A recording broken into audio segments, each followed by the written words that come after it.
অর্ধলক্ষ দর্শকদের গলা ফাটানো ধ্বনির বিপরীতে দাঁড়িয়ে হংকংয়ের মৃত্যুকূপ থেকে 1 পয়েন্ট অর্জন করতে সামর্থ্য হয়েছে বাংলাদেশের। নিজেদের ঘরের মাঠে হংকং বধ করতে না পারলেও তাদেরই ঘরের মাটিতে গিয়ে গুরুত্বপূর্ণ 2 পয়েন্ট অর্জন থেকে তাদের বঞ্চিত করেছে বাংলাদেশ। বলতে গেলে এসবই বাংলাদেশ ফুটবলের সাম্প্রতিক সাফল্য। প্রত্যেক ম্যাচের সেরা একাদশটা নির্বাচন করতেই হিমশিম খেতে হয় বাংলাদেশ ফুটবল দলের কোচকে। নিজের হাতে ভালো ভালো অপশন রেখেও যেন বারবারই হতাশ করেন একাদশ বাছাইয়ের ক্ষেত্রে। হংকংয়ের বিপক্ষে অ্যাওয়ে ম্যাচে শুরুর একাদশে শামিত সোংকে ফিরিয়ে আনলেও রাখা হয়নি ফাহমিদুলকে। অথচ এই ফাহমিদুলের অ্যাসিস্ট থেকে করা গোলে হার এড়াতে পেরেছে বাংলাদেশ। ম্যাচটিতে শুরুর একাদশে রাখা হয়নি কাপ্তান জামাল ভুঁইয়াকেও।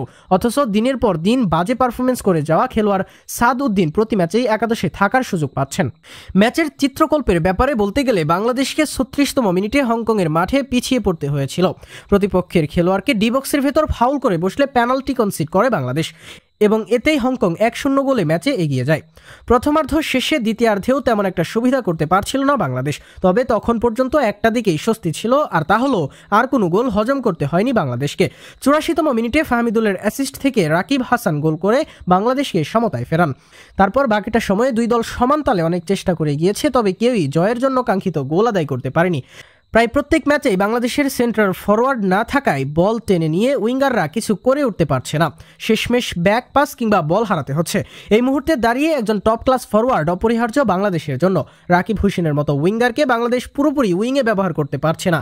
তাকে একবার উইং আরেকবার সেন্ট্রাল ফরওয়ার্ড রোলে সুইচ করতে হচ্ছে। জায়ান আহমেদ শেষ ম্যাচে দারুণ খেলেছিলেন।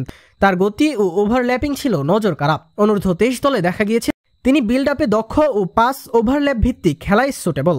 কিন্তু আজ তাকে কোচ হাভিয়ের কাবরেরা সঠিকভাবে ব্যবহারই করলেন না। যেখানে আক্রমণ ভাগে তার দরকার ছিল সেখানে তাকে নামিয়ে ফাহমিদুলকে বসানো হলো। দুজন একসাথে থাকলে লেফট ফ্ল্যাঙ্কে দুর্দান্ত কম্বিনেশন তৈরি হতে পারত।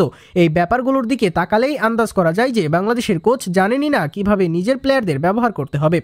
ন্যাশনাল পর্যায়ের ফুটবলে আহামরি প্র্যাকটিসের প্রয়োজন হয় না। দলের সমন্বয় খুঁজে বের করাই কোচের প্রধানত কাজ হয়ে থাকে।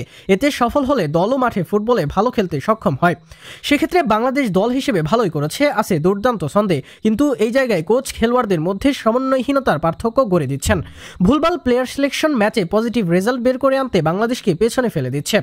হামজা শমিদদের হাত ধরে বাংলাদেশ ফুটবলের নতুন দিগন্তে শেষ পর্যন্ত দলের এমন পারফরমেন্সে দর্শক হিসেবে আপনার কেমন লেগেছে জানাতে পারেন মন্তব্যের মাধ্যমে।